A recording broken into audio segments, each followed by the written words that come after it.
ओम शांति। कुछ मिनट के लिए अपने मन बुद्धि को एकाग्र करते हुए कल जो कुछ हमने परमात्मा के बारे में सुना स्मृति में लेकर के आए। जैसी आत्मा वैसा ही आत्मा का पिता, परम पिता, सुप्रीम फादर आत्मा की ही तरह ज्योति बिंदु स्वरूप, लेकिन गुणों में सिंधु के समान परमात्मा निराकार, point of light, divine light, supreme source of energy के सागर, ocean of peace, ocean of love, happiness, bliss. एकाग्र करें अपने मन बुद्धि को निराकार ज्योति स्वरूप परमात्मा पर और आने दें उनसे आने वाली किरणों को अपने ऊपर। आत्मा स्वरूप में परमात्मा पिता की याद में उनसे आने वाली शांति, प्रेम, खुशी, शक्ति की किरणों को अपने में समाए, भरपूर होते जाएं।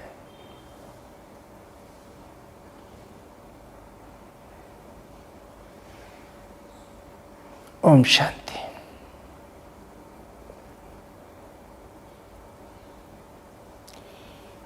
कल हमने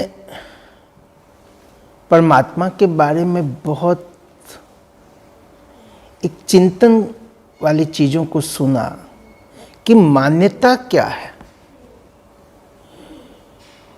और कहीं ना कहीं अगर आप गहराई से विचार करेंगे तो इन मान्यताओं को पकड़ने के कारण हम परमात्मा से डिस्कनेक्ट होते चले गए। एक समय था जब विकासवाद और कम्युनिज्म का इतना अधिक प्रभाव पड़ा कि पूरी दुनिया के अंदर नास्तिकवाद एक चरम पर पहुंच गया।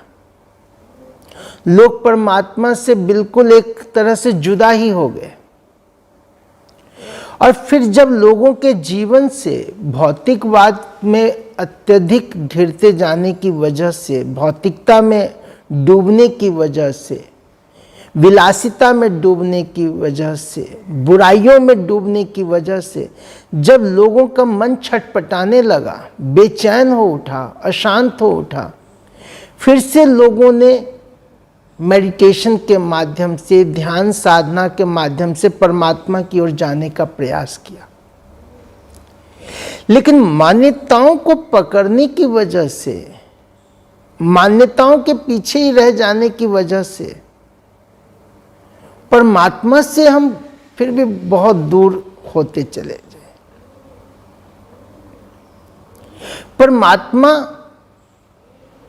मेरा पिता, शरीर का पिता, मेरे पिता जो हैं उनको ही तो मैं पिता कहूंगा ना।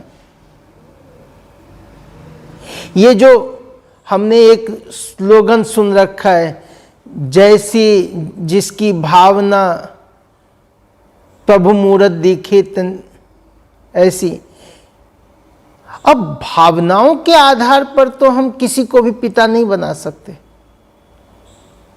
भावनाओं के आधार पर तो हम वारिस नहीं बन सकते। भावनाएं अपनी जगह है और जब तक पिता की सही पहचान ना हो, यथार्थ रीति जानते ना हो,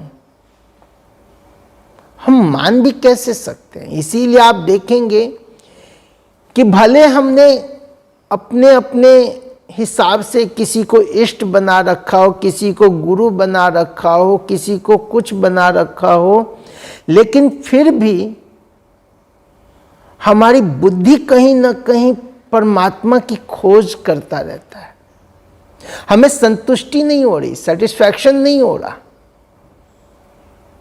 इसीलिए कहते हैं कि एक व्यक्ति अपने गुरु को मानता था, पूजता था, देखा गुरु तो हनुमान के भगत हैं, तो उसने सोचा कि जब गुरु ही हनुमान की भक्ति कर रहे हैं तो क्यों ना मैं भी हनुमान की ही पूजा करूं, हनुमान जी की ही भक्ति करूं। वो हनुमान जी की भक्ति करने लगा। फिर जाकर के एक जगह उसने देखा कि अरे हनुमान जी तो राम की पूजा कर रहे हैं, राम वंदन कर रहे हैं, राम नाम का जाप कर रहे हैं। तो जब हनुमान जी राम की कर रहे हैं तो क्यों ना मैं भी राम की करूं। वो राम जी की भक्ति करने लगा। फिर वो देखता है कि राम जी तो स्वयं शिव की आराधना कर रहे हैं, और रामेश्वर मंदिर जो है वहां इस बात को दिखाया गया कि राम शिव की पूजा कर रहे हैं। तो जब राम ही शिव की पूजा कर रहे हैं तो क्यों ना मैं भी शिव की पूजा करूं। इस तरह से आप देखेंगे तो हम एक से नहीं, दूसरे से, दूसरे से नहीं, तीसरे से, आज का इंसान अपनी अपनी इच्छा कामना को लेकर के हर चीज को बनाता जा रहा है। लेकिन हम परमात्मा से बहुत अधिक विमुख हो गए। हमने जाना कि प्रकृति परमात्मा नहीं है, आत्मा ही परमात्मा का सिद्धांत जो है ये भी एक अलग सा स्वरूप है। आत्मा का स्वरूप और परमात्मा का स्वरूप एक जैसा है, लेकिन कहां आत्मा जन्म और मृत्यु में आने वाली, कहां आत्मा कर्म बंधन में आने वाली, कहां आत्मा हाड़ मांस के पाप के शरीर से जन्म लेने वाली, और कहां सर्वशक्तिवान परमात्मा, कहां निराकार परमात्मा, पाप कटेश्वर, कर्म बंधन मुक्त, कर्मातीत, सदाशिव, निरंजन, निर्गुणातीत। अब परमात्मा और आत्मा में तो बहुत बड़ा डिफरेंस है यहां। फिर हमने देखा देवी देवता, देवी देवताओं के साथ भी इसी तरह से, और देवी देवताएं अनेक, परमात्मा एक। सबसे बड़ी बात तो ये। और जब आत्मा ज्योति स्वरूप देवी देवता, तो फिर भी हाड़ मांस का शरीर है ना। भले वो शरीर कंचन काया है, प्योर है, पावन है, डिवाइन है, लेकिन है तो हाड़ मांस का शरीर। और परमात्मा तो अशरीरी, अकाय। तो देवी देवता परमात्मा कैसे हो सकते हैं? जैसे मुझ आत्मा ने ये शरीर लिया है पार्ट प्ले करने के लिए, उसी प्रकार देवी देवताओं ने भी शरीर लिया पार्ट प्ले करने के लिए, कर्म करने के लिए। वो कर्म बड़े श्रेष्ठ थे, प्योर थे, शुद्ध थे, डिवाइन थे, लेकिन था तो पार्ट, और परमात्मा तो पार्ट मुक्त है। फिर ब्रह्म ईश्वर, परमात्मा सर्वव्यापी।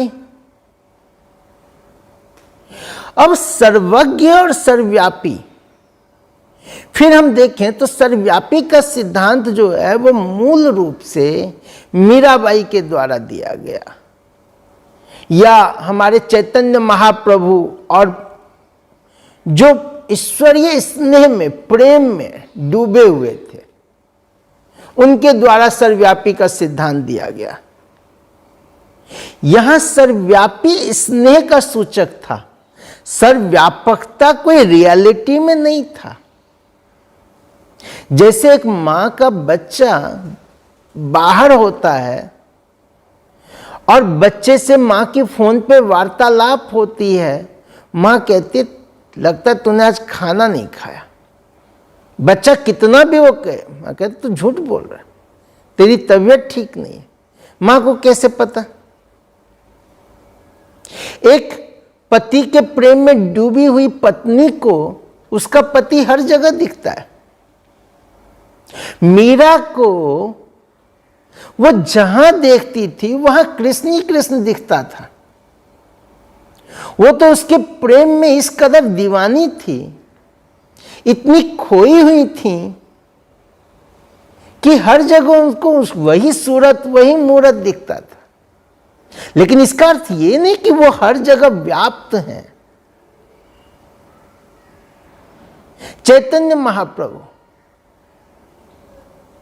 और इस तरह से कितने लंबी श्रेणी है, लेकिन यह प्यार का प्रतीक था, स्नेह का प्रतीक था। सर्वव्यापकता के सिद्धांत को तो आप एक इस बात से ही क्लैरिटी में ले आइए। हम जब भक्ति पूजा पाठ करते हैं, शुद्धता से करते हैं, पवित्रता के साथ करते हैं, तो क्या परमात्मा गंदगी में है, सुअर में है, सांप बिच्छू में है, चूहे में है?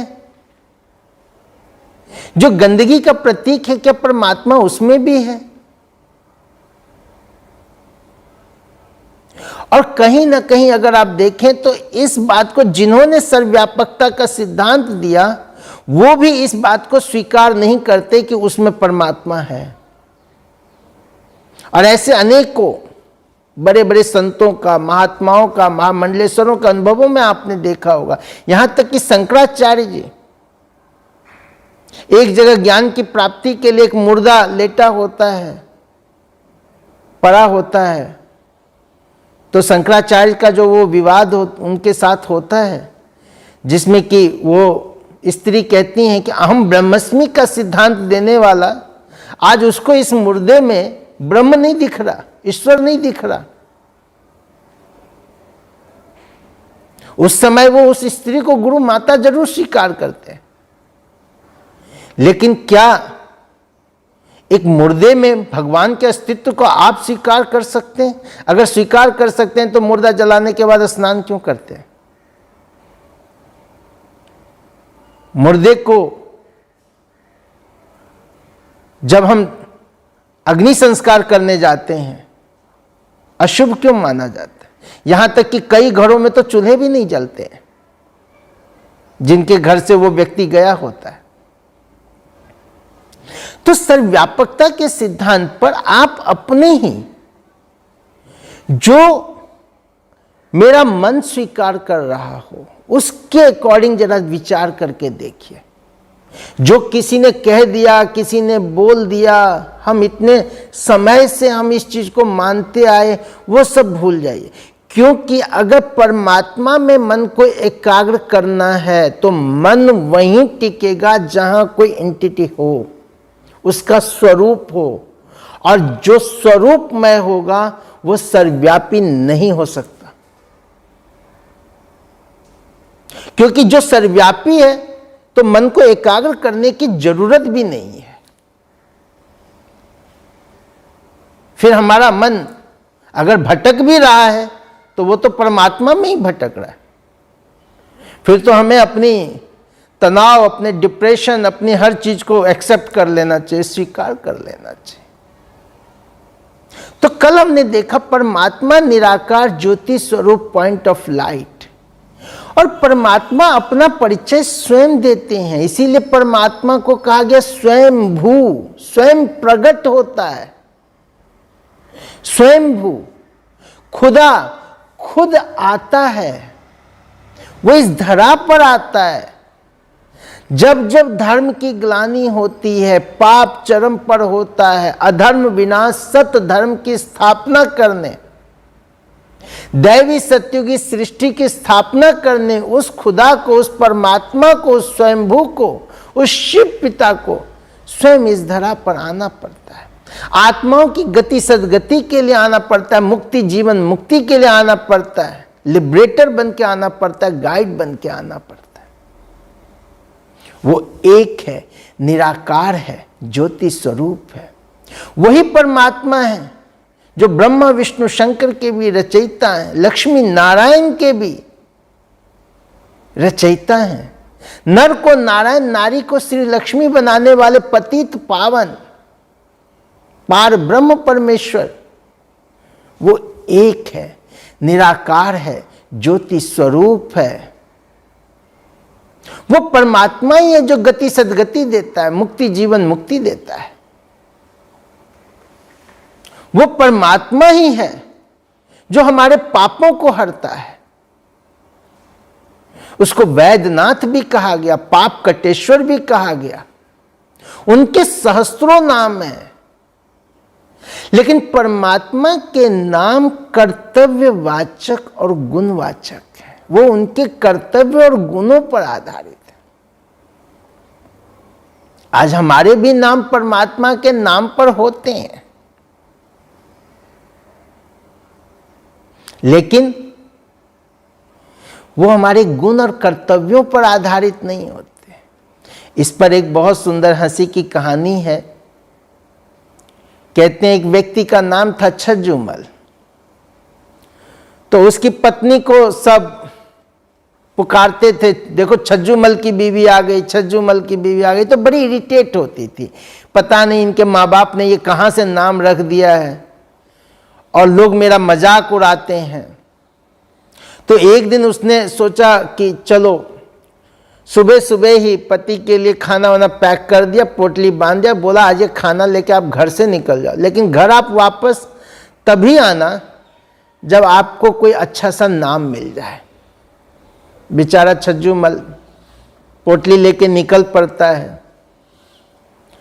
घूमते घूमते दूर किसी गांव में पहुंचता है। वहां देखता है एक बहन को ओखली में धान कूटते हुए। तो कहता है, सोचता है जो कि ये तो चलो दूर गांव की है, इसी बहन से पूछ लेता हूँ इनका क्या नाम है, अच्छा लगा तो रख लूँगा। तो जाके कहता है बहन जी आपका नाम क्या है? तो वो कहती है लक्ष्मी। बड़ा आश्चर्य होता है, कहाँ लक्ष्मी धन की देवी और कहाँ ये लक्ष्मी ओखली में धान कूट रही है, बात कुछ जचा नहीं। फिर चलता जाता है, भटकता रहता है, इधर उधर देखता रहता है। तभी उसको एक भिखारी पे नजर पड़ता है, उसको भीख भी दे देता है और फिर सोचता है चलो इस भिखारी को तो कोई भी नहीं जानता होगा, इसका ही नाम पूछ लेता हूं। तो वो कहता है बाबा आपका नाम क्या? कहता है धनपत राय। कहता है धनपत राय और भीख मांग रहा है, ये भी बात नहीं जची। फिर चलता गया, शाम होने को आया, तभी देखता है कि कुछ लोग मुर्दा लेके जा रहे हैं। सोचता है ये सही है, ये व्यक्ति तो वैसे भी चला गया, अब इसका कोई नाम लेने वाला नहीं है, इसी का नाम पता कर लेता हूं और यही नाम मैं रख लूंगा। तो जो लेके जा रहे थे उनसे पूछते थे कि भाई साहब ये किन्होंने शरीर छोड़ा, किनका आप लेके जा रहे हो डेड बॉडी? तो वो जी कहता है अमरनाथ जी। बेचारा थका हारा रात को घर आता, आते ही पत्नी सबसे पहले पूछती है कि कोई अच्छा सा नाम मिला? तो बड़ा सुंदर जवाब देता है, लक्ष्मी कूटे ओखली, लक्ष्मी कूटे ओखली, धनपत मांगे भीख, अमरनाथ जी चल बसे, मेरा नाम छज्जूमल ही ठीक। कहने का अर्थ यह है कि नाम गुणों पर आधारित नहीं है, कर्तव्यों पर आधारित। इसीलिए आजकल, पहले फिर भी लोग अपने बच्चों का नाम भगवान के नाम पर, देवी देवताओं के नाम पर रखते थे। आजकल आप देखेंगे नाम जब रखा जाता है तो चिंटू मिंटू पिंटू इस तरह का नाम रखा जाता है जिसका कोई अर्थ नहीं है। लेकिन परमात्मा सोमनाथ,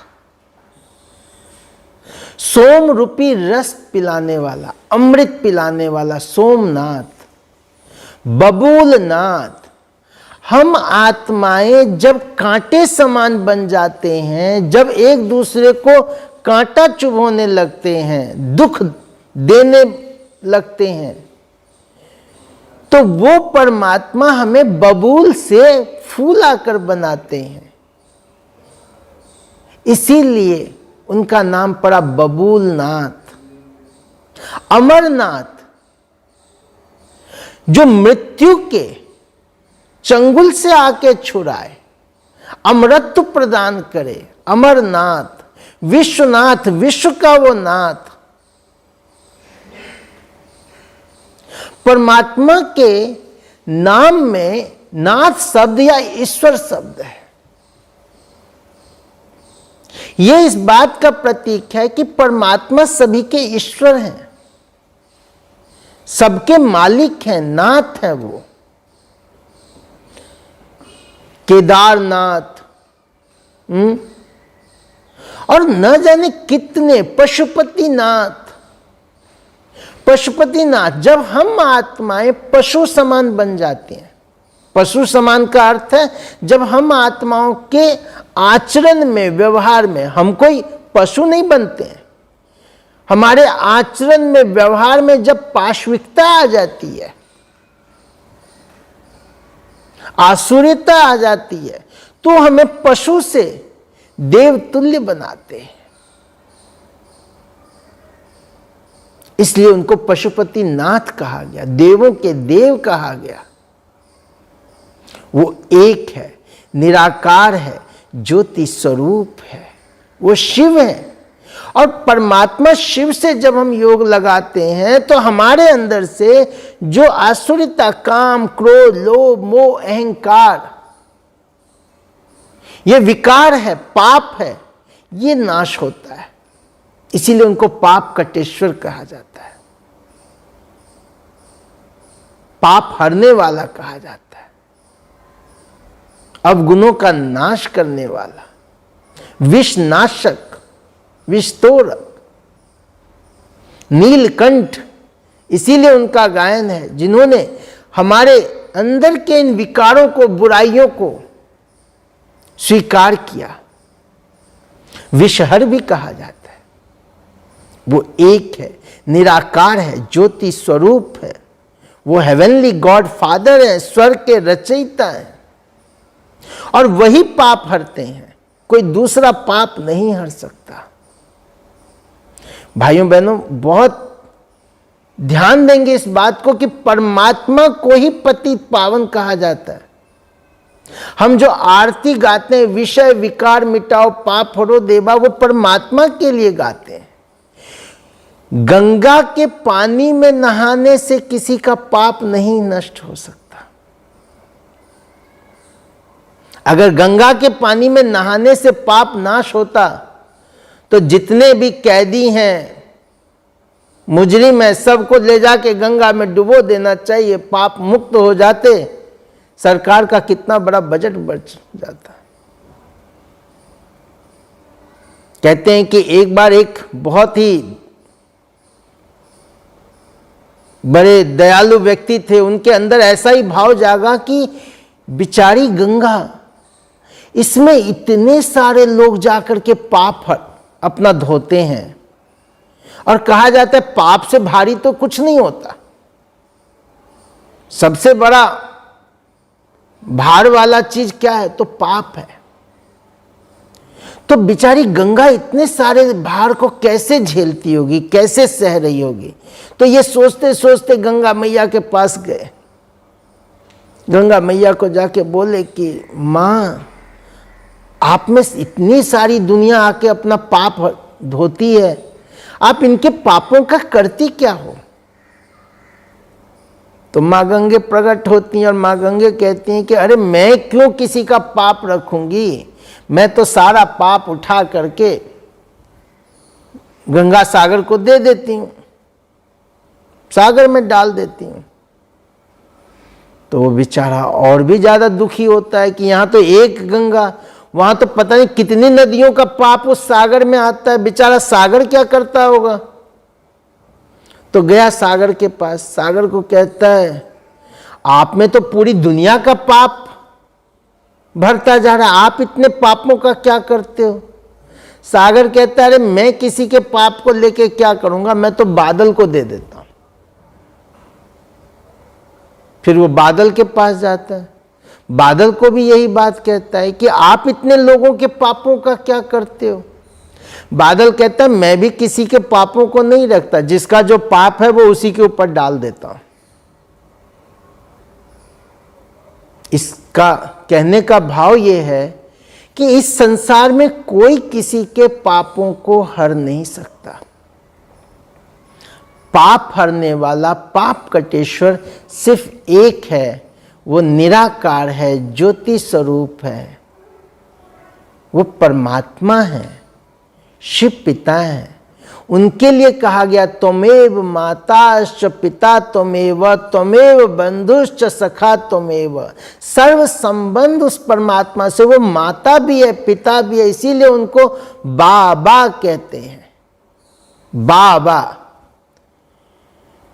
हम परमात्मा को परमात्मा कह के नहीं, बाबा कह के, क्योंकि बाबा शब्द में एक अपनापन है, रिलेशन है, समीपता है।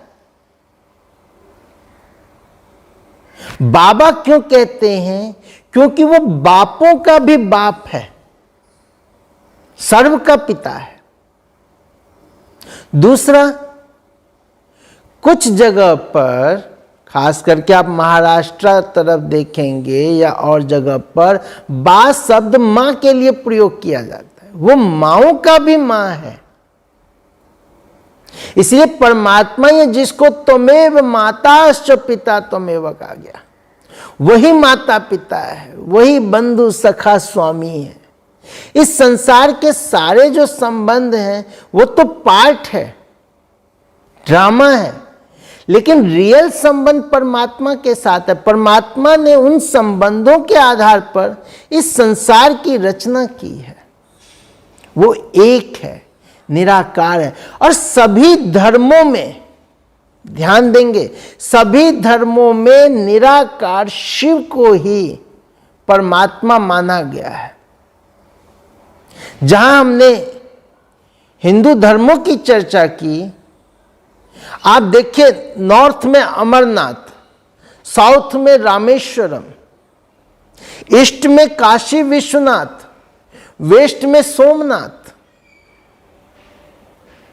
उत्तर दक्षिण पूरब पश्चिम, चारों तरफ शिव की पूजा।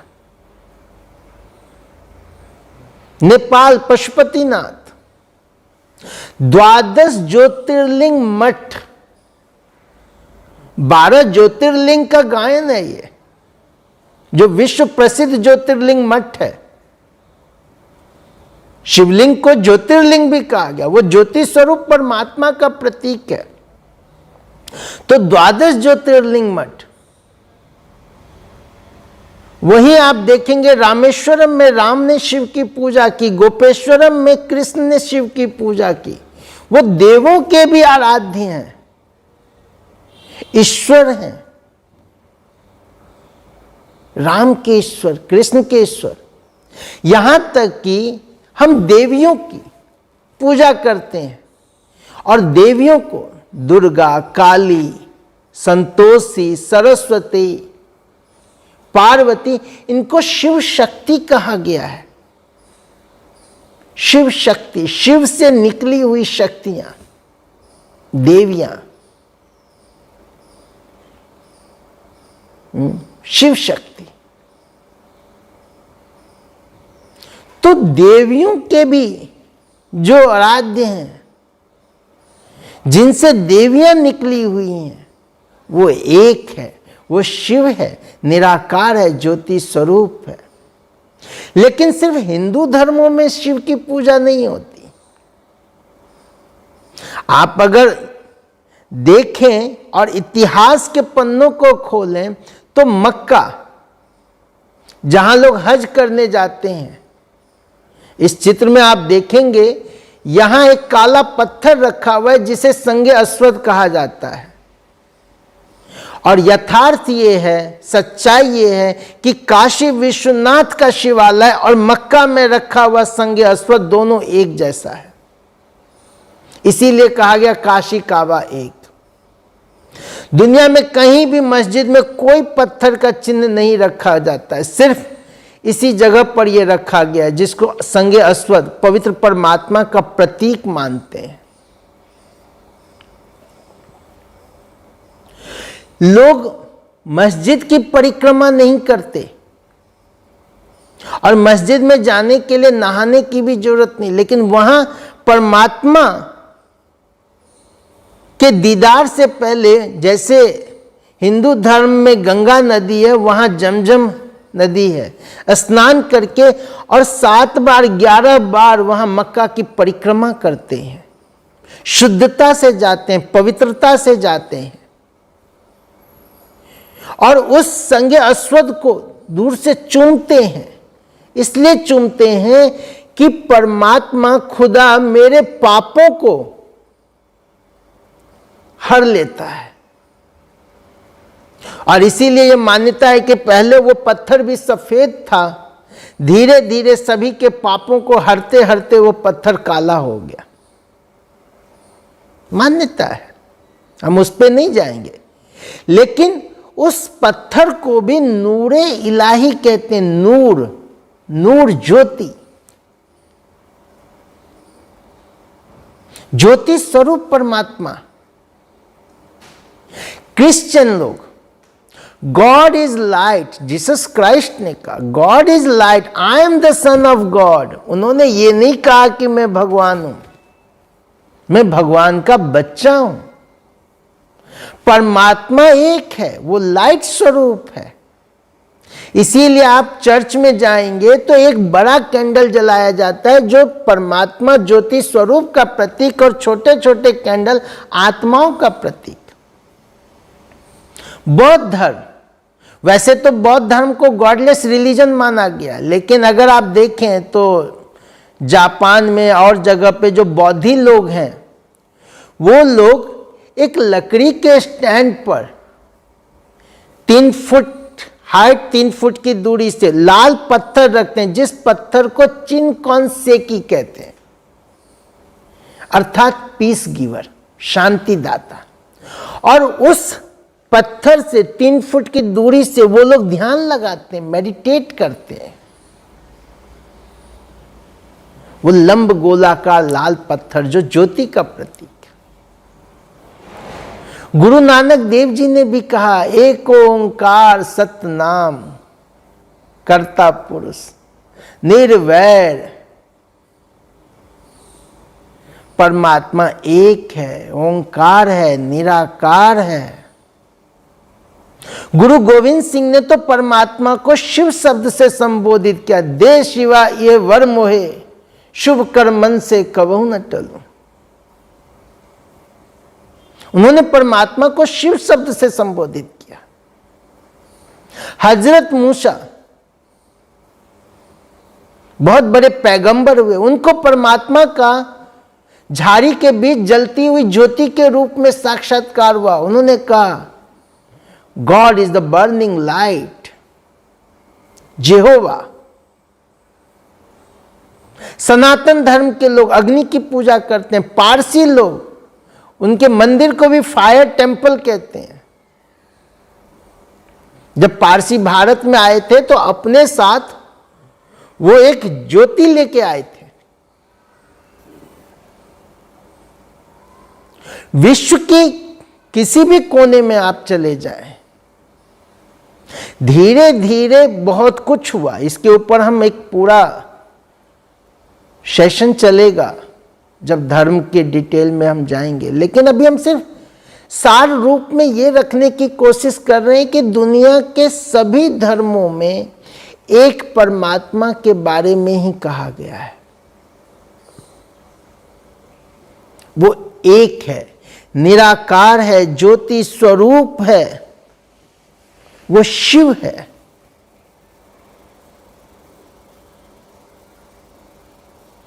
लेकिन वो कोई जड़ शिव नहीं है, वो कोई पत्थर नहीं है। भाइयों बहनों, क्या हम अपने माता पिता को सिर्फ फोटो के रूप में रख लें तो काम चल जाएगा? फोटो तो सिर्फ उनके साथ बिताए हुए पलों की स्मृति दिलाने के लिए होता है, जब वो नहीं होते या जब हम उनके पास नहीं होते हैं। लेकिन क्या जब हम उनके पास हों तब भी हम फोटो ही यूज करेंगे, या हम उनके साथ अपना रिश्ता बनाएंगे? परमात्मा स्वयं अवतरित हैं, प्रकट होते हैं। हम उनको यथार्थ जाने, यथार्थ पहचाने, फिर हम उनको माने, फिर हम उसमें अपनी भावनाओं को बिठाएं, तब परमात्मा के साथ हमारा कनेक्शन जुड़ सकता है। आज तो दुनिया में बहुत कुछ हो रहा है। आज ही ईश्वरीय महावाक्य था कि दुनिया में तो लोग 108 के टाइटल, श्री श्री के टाइटल लेके बैठे हुए हैं। श्री श्री बनाने वाला एक श्री है, वो परमात्मा है। 108 मणियों को बनाने वाला, जो 108 की माला हम जपते हैं, उनके भी रचयिता परमात्मा स्वयं है। इसलिए परमात्मा के टाइटल है। जगत का गुरु परमात्मा है। लेकिन परमात्मा कहते हैं, जब मैं संसार में आता हूं, गीता का महावाक्य आप स्मृति में लेके आए, जब मैं इस धरा पर आता हूं तो धरा पर पहले से बहुत सारे भगवान मौजूद होते हैं, और भगवानों की भीड़ में वो सत्य परमात्मा कौन, यह लोग नहीं पहचान पाते। इसीलिए गीता में यह महावाक्य आया हुआ है कि मुझे कोटों में कोई में भी कोई पहचानता है। मूढ़मती के लोग मुझे नहीं पहचान पाते, कोटों में कोई मुझे पहचानता है। और जो मुझ अवतरित परमात्मा को पहचानता है, वही मेरे द्वारा प्राप्ति करता है। तो परमात्मा एक है, निराकार है। हमने परमात्मा का नाम जाना, शिव। उनका यह नाम, उनके कर्तव्य कल्याणकारी। शिव का अर्थ कल्याणकारी, शिव का अर्थ बिंदु, शिव का अर्थ बीज, शिव का अर्थ रचयिता। बिंदु स्वरूप परमात्मा, लंब गोलाकार परमात्मा। हमने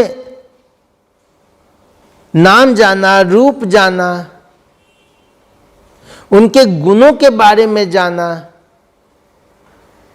वो शांति के सागर, प्रेम के सागर, आनंद के सागर, सुख करता, दुख हरता, पाप कटेश्वर, मुक्तेश्वर, सर्वेश्वर।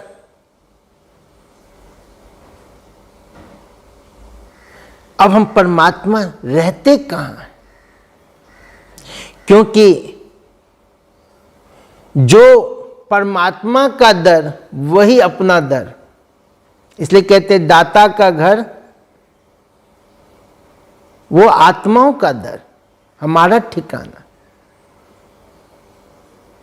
इसलिए कहा गया, कहां है मंजिल, कहां है ठिकाना। हम आए कहां से? आत्मा ने शरीर लिया, वो तो यहां लिया। शरीर इसी दुनिया में है, मनुष्य लोक में है। यही आत्मा शरीर रूप में जन्म मृत्यु में आती है। लेकिन कोई तो अपना घर होगा। जैसे जब कोई ड्रामा करने जाते हैं, स्टेज पे जाते हैं, ड्रेस पहन के जाते हैं, लेकिन घर जब आते होंगे तो अपने घर में नॉर्मल, उसमें ओरिजिनल स्वरूप में। हम लोग दफ्तर में काम करने जाते हैं, हम दफ्तर में रहते नहीं हैं, घर आते हैं। घर क्यों आते हैं? घर का महत्व क्या है? घर की खींच क्यों हमें पड़ती है? आप देखेंगे आज भी घर में भले कितना भी, कई लोगों को तो घर में बहुत ही कलह कलेश का वातावरण, फिर भी घर ही खींचता है। ऑफिस में भले एसी लगा हो, प्यून हो, हर तरह की सुविधा हो, हम फिर भी ऑफिस में ज़्यादा टाइम नहीं रहते। हम होटलों में ज़्यादा टाइम नहीं रहते, हम हिल स्टेशन पर ज़्यादा टाइम नहीं रहते, वापस अपने घर ही आते हैं, क्योंकि घर में ही सुकून है, चैन है, शांति है, आनंद है, खुशी है। जो घर में है वो कहीं और नहीं मिल सकता। टेम्परेरी भले कहीं मिल जाए, तो हमारा घर कहाँ है? कहते हैं चिड़िया रैन बसेरा, ना घर तेरा ना घर मेरा, आए एक दिन चले जाना। कहाँ जाना है? सजन रे झूठ मत बोलो, खुदा के पास जाना है। कोई पता तो हो, एड्रेस तो हो, ठिकाना तो हो। मेरे पिताजी दिल्ली में रहते हैं, ना कोई फोन नंबर, ना कोई गली नंबर, ना कोई मकान नंबर, ढूंढ लेंगे। फिर कहते हैं किसी भी रास्ते से जाओ, जाना तो वही है। कहीं ऐसा तो नहीं हम कोल्हू के बैल की तरह चक्कर ही काट रहे हों।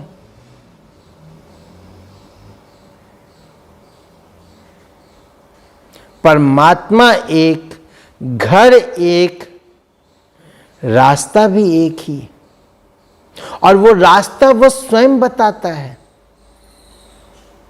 वो स्वयं बताता है, इसीलिए उसको लिबरेटर गाइड कहा गया। वो लिबरेटर है, वो गाइड है, स्वयं गाइड बन करके लिबरेट करने आता है। मुक्ति जीवन मुक्ति दाता है, गति सदगति दाता है। कोई इंसान गति सदगति दाता नहीं हो सकता। तो यहां इस चित्र में आप देख रहे होंगे कि परमात्मा कहां रहते हैं। ये परिचय स्वयं परमात्मा ही हमें देते हैं। नीचे जो पृथ्वी लोक है, साकार मनुष्य लोक, यहां हड्डी मांस का शरीर लेकर के हम सब आत्माएं इस कर्म क्षेत्र पर, रंगमंच पर पाठ बजाते हैं। इसको कर्म क्षेत्र कहा गया, धर्म क्षेत्र कहा गया, कुरुक्षेत्र कहा गया। ये साकार मनुष्य लोक है, ये बेहद बृहद रंगमंच है, नाटकशाला है, जहां हर आत्मा शरीर रूपी ड्रेस पहन करके अपना अपना पार्ट प्ले कर रही है। कोई माँ का, कोई बाप का, कोई बेटे का, कोई बेटी का, कोई चाचा मामा काका फूफा बॉस नौकर, ये वो हर तरह का पार्ट है इस रंगमंच पर। इसीलिए शेक्सपियर ने कहा, life is drama, world is a stage, man is actor, God is director. ये लाइफ जो है, ये लाइफ ड्रामा है, और ड्रामा इंजॉय करने के लिए किया जाता है। ड्रामा डिप्रेशन में जाने के लिए नहीं, ड्रामा गुस्सा करने के लिए नहीं, ड्रामा फ्रस्ट्रेट होने का नाम नहीं है। एंजॉयमेंट है, स्पोर्ट्स है, प्ले है। तो ये सृष्टि रूपी रंगमंच है। यहां हम आत्माएं शरीर लेते हैं, पाठ बजाते हैं, यहां हम आवाज में आते हैं, कर्म करते हैं। कर्म क्षेत्र है ये। इसको कॉर्पोरियल वर्ल्ड कहते हैं, साकार मनुष्य लोग कहते हैं। और साकार मनुष्य लोक के ऊपर, 5 तत्वों की दुनिया के ऊपर, चांद तारागण के पार, बीच में ये 3 सूक्ष्म लोक दिखाया गया, ब्रह्मपुरी, विष्णुपुरी, शंकरपुरी। यहां ये तीनों देवताएं एंजेलिक फॉर्म में, लाइट फॉर्म में, क्योंकि यहां हड्डी मांस का शरीर नहीं होता, यहां प्रकाशमय काया होता है। उस दुनिया में हड्डी मांस के शरीर से कोई जा भी नहीं सकता है, लाइट फॉर्म है वो। वहां आवाज नहीं होता, इशारों से वहां कारोबार चलता है। वहां पर साकार लोक की तरह जन्म और मृत्यु नहीं है, कर्म कर्म का फल नहीं है, कर्म बंधन नहीं है। वो मूवी वर्ल्ड कहलाता है, इशारों की दुनिया। लेकिन उसके भी पार इस सूक्ष्म लोक को धर्मराजपुरी भी कहते हैं। कहते हैं कि जब आत्माएं अंत में जाती हैं तो इसी लोक से होकर के जाना पड़ता है। यहां पर आत्माओं को अपने अपने कर्मों का फल चुकतू करके अकाउंट क्लियर करके जाना होता है। लेकिन इसके ऊपर जो ये सुनहरे लाल प्रकाश की दुनिया है, छठा तत्व ब्रह्म तत्व, ये है परम धाम, ब्रह्म लोक, शिव लोक। इसी दुनिया के लिए कहा गया पार ब्रह्म परमेश्वर, पार ब्रह्म के रहने वाले। इसी को गीता में कहा गया कि मैं चांद तारागण के भी पार, पार ब्रह्म का रहने वाला हूं। वही मेरा परम धाम है, वही शांति धाम है, वही मुक्ति धाम है, वो शिवलोक है। वही परमात्मा, शिव पिता परमात्मा और हम आत्मा अपने ओरिजिनल रूप में, ज्योति स्वरूप रूप में रहते हैं। वो शांति धाम है, प्योर डेड साइलेंस। वहां न कोई शरीर है, न कोई शरीर का बंधन है, वहां न कोई संकल्प है, न विकल्प है। हर चीज से मुक्त आत्मा सदा मुक्त है, वहां मुक्ति स्वरूप में है। वहां प्योर डेड साइलेंस चारों ओर व्याप्त है। वहां शांति के सागर के सर्वशक्तिमान की किरणें चारों ओर व्याप्त है। वो छठा तत्व है। मुसलमान लोग उसको सातवां आसमान कहते हैं, क्रिश्चियन लोग उसको हेवनली अवार्ड कहते हैं, उसको परलोक कहा जाता है। परे ते परे लोक, जहां परे ते परे सर्वोपरि परमात्मा स्वयं रहते हैं, परम धाम। वहीं से हम आत्माएं सृष्टि के आदि में इस रंगमंच पर पाठ बजाने के लिए आते हैं, पार्ट प्ले करने के लिए आते हैं। और जब आत्माएं पति तमो प्रधान हो जाती हैं, जब सभी आत्माओं पाठ बजाने के लिए इस धरा पर आ जाती हैं, और जब नाटक एंड होता है तो स्वयं सर्वशक्तिमान परमात्मा इस धरा पर अवतरित होकर हम सब आत्माओं को वापस लेकर के जाते हैं। इसीलिए गीता में अंत में दिखाया गया, महाविनाश के पश्चात मच्छरों सदृश आत्माएं घर को जाती हैं। मच्छरों सदृश, यहां मच्छर शब्द छोटी छोटी सितारे माफिक आत्माओं का प्रतीक है, और वो लिबरेट करने स्वयं परमात्मा आते।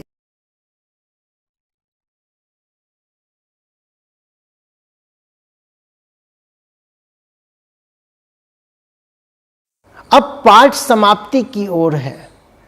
इसीलिए आप देख रहे होंगे आज जो संसार की हालत है वो उसी तरह है। जब कहते हैं पाप का घड़ा जब पूरी तरह भर जाता है तो वो फूटता है। तो अब सब आत्माओं के वापस जाने का टाइम है। परमात्मा इस धरा पर आ चुके हैं। हम आगे जानेंगे वो आकर कैसे क्या ये कर्तव्य कर रहे हैं, कैसे सत्य धर्म की स्थापना कर रहे हैं। लेकिन यहाँ हम समझें कि अब सबका रिटर्न जर्नी का टाइम है। लेकिन कहते हैं जैसे आए थे वैसे ही जाना है। आत्माएं पावन आई थीं और आत्माएं पावन ही घर को वापस जाएंगी, नहीं तो धर्मराजपुरी में चालान कटेगा न। तो हम सब आत्माओं को पावन बनकर, कर्म बंधन मुक्त होकर सतो प्रधान बनकर जाना है। लेकिन आत्मा पावन बनेगी कैसे, आत्मा के पाप नाश होंगे कैसे? क्योंकि जन्म जन्मांतर से हम आत्माएं हड्डी मांस का शरीर लेकर कर्म बंधनों में आकर, पाप में आकर, पाप की गठरी बांध रखी है। तो उसके लिए पाप कटेश्वर परमात्मा से योग लगाना पड़ेगा। वही एक परमात्मा है जो हमारे पापों को हर सकते हैं। और जैसे जैसे आत्मा के पाप मुक्त होगी, आत्मा लाइट होती जाएगी, आत्मा डिवाइन बनती जाएगी, दुख रोग शोक सब मिट जाएंगे। इसीलिए कहते हैं शिव भोलेनाथ का भंडारा भरपूर, काल कंटक दूर। सारे दुख रोग शोक मिट जाएंगे, सारे पाप नाश हो जाएंगे। लेकिन उसके लिए परमात्मा में मन और बुद्धि, क्योंकि वो निराकार है और शरीरी है, और मन और बुद्धि के द्वारा ही उनके साथ कनेक्शन जोड़ा जा सकता है। आत्मा निराकार से और आत्मा का संबंध परमात्मा से, शरीर का संबंध परमात्मा से नहीं है। तो परमात्मा की किरणें आत्मा में आएंगी और आत्मा से शरीर में फ्लो करती है। परमात्मा की किरणें डायरेक्ट हमारे तन में नहीं आएगी। तो अगर मुझे निरोगी बनना है, अगर मुझे सशक्त बनना है, अगर मुझे अपनी स्थिति को पावरफुल बनाना है, तो आत्मा स्वरूप में स्थित होकर, स्वयं को आत्मा समझ करके उस परमात्मा पिता को याद करना है। जब याद से याद मिलती है, जब योग लगता है, योग अर्थात मिलन, जब उसके साथ हमारा योग लग जाता है, तो उसकी करंट, उसकी शक्ति, उसकी ऊर्जा आत्मा में निरंतर फ्लो होती जाती है और आत्मा प्राप्ति करके भरपूरता का अनुभव करती है, आनंद का अनुभव करती है। तो चलें हम सब याद करें कुछ देर उस परमात्मा को। आज हमने परमात्मा के नाम रूप कर्तव्य को जाना, परमात्मा के धाम को नाम रूप गुण को जाना, धाम को जाना। हम अगले चैप्टर में परमात्मा के कर्तव्य को जानेंगे। वो क्या करते हैं, क्या नहीं करते हैं। हमने तो कह दिया सब कुछ वही करता है। वो किस रूप में करता है, कैसे करता है, हम उसके बारे में जानेंगे। अभी हम कुछ देर के लिए बिल्कुल एकाग्र स्थिर हो जाएं, अपने आप को बिल्कुल स्ट्रेट कर लें। अगर आप थोड़ा बहुत मूवमेंट करना चाहते हैं कर लें और सीधे होके बैठें। लंबी सांस लें, सांसों को छोड़ें। 3 बार आप सांस लंबी लें, सांस छोड़ें,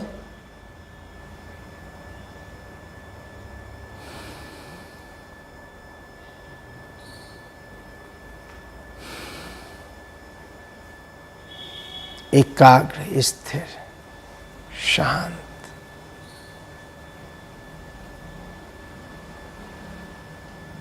मैं आत्मा इस शरीर में भ्रकुटी के मध्य विराजमान होकर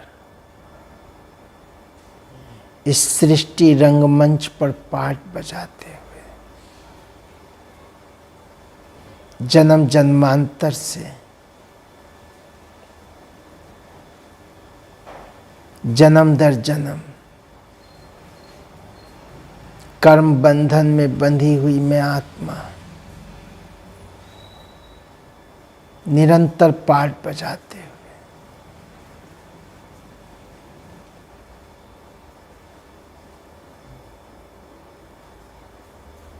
मैं आत्मा सितारा चैतन्य दीपक लाइट देखें अपने आप को, अपने सत्य स्वरूप को। ऐसे महसूस करें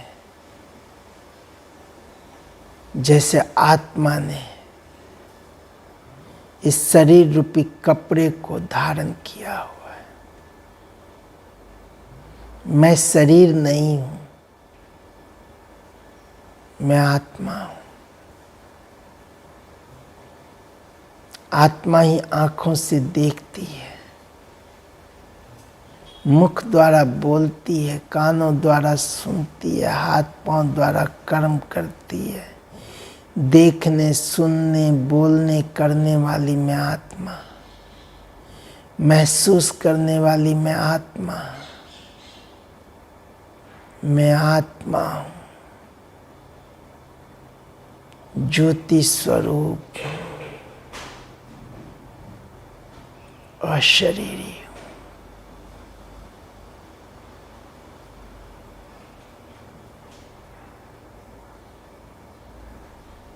अपने सत्य स्वरूप को देखते हुए उसकी लाइट, उसकी माइट को महसूस करें। टिक जाएं अपने उस वास्तविक स्वरूप में। मैं कितनी लाइट, कितनी हल्की।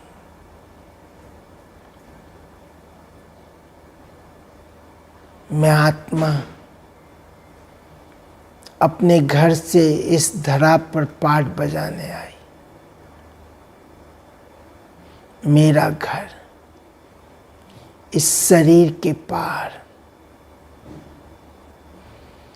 इस आवाज की दुनिया के पार, सूर्य, चांद, तारागण के भी पार, सुनहरे लाल प्रकाश की वो दुनिया, परम धाम, शांति धाम। महसूस कीजिए उस धाम को, उस निराकारी दुनिया को, उस शांति धाम को जहां चारों ओर प्योर डेड साइलेंस व्याप्त है। शांति ही शांति। वहां मैं आत्मा शरीरी ओरिजिनल स्वरूप में, जहां न देह का संबंध, न कर्म, न संकल्प, न विकल्प, हर चीज से मुक्त मैं आत्मा, शांत स्वरूप में, उस शांति धाम में जहां डीप साइलेंस। वहीं मेरे शिव बाबा, देखें शिव बाबा को जो सूर्य के समान तेजोमय, चंद्रमा से भी अधिक शीतल, शांति, प्रेम, खुशी, आनंद, पवित्रता, शक्ति की धारा किरणों के रूप में निरंतर उनसे चारों ओर प्रवाहित होते हुए अपने आप को महसूस करें उस ज्योति स्वरूप परमात्मा के सम्मुख।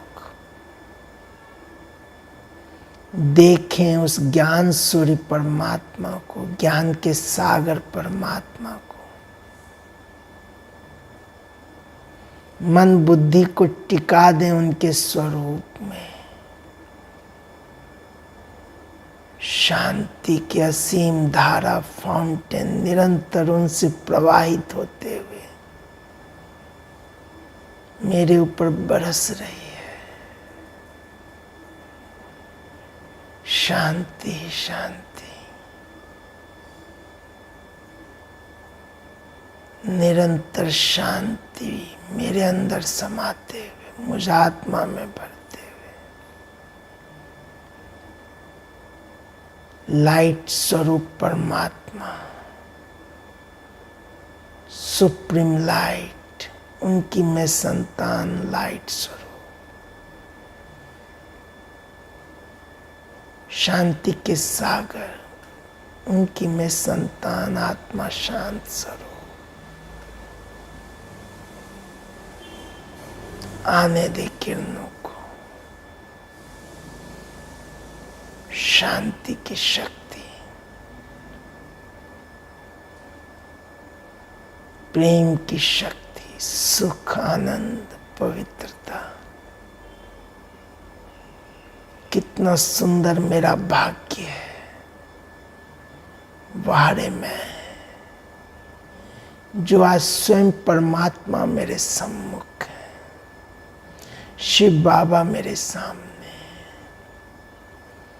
जिनको जन्म जन्मांतर कहाँ कहाँ नहीं ढूंढा, कितना पूजा पाठ, व्रत, तप, तीर्थ किया, आज मेरे भाग्य खुल गए।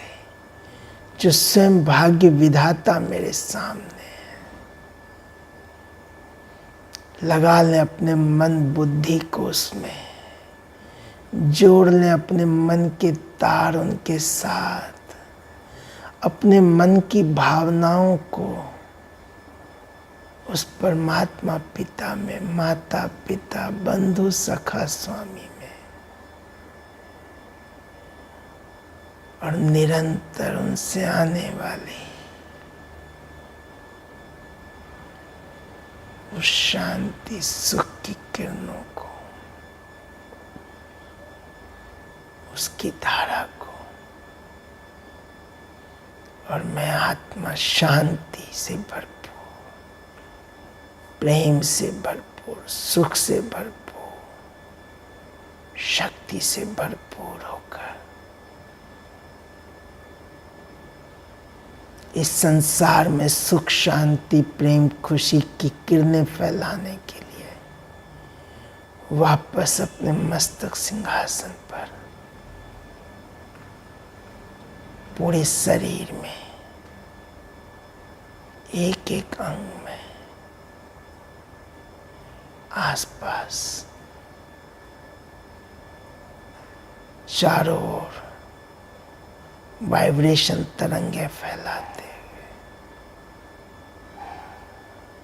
मैं शांत स्वरूप आत्मा हूं, शिव बाबा की छत्र छाया में, उनकी किरणों के नीचे। ओम शांति शांति शांति।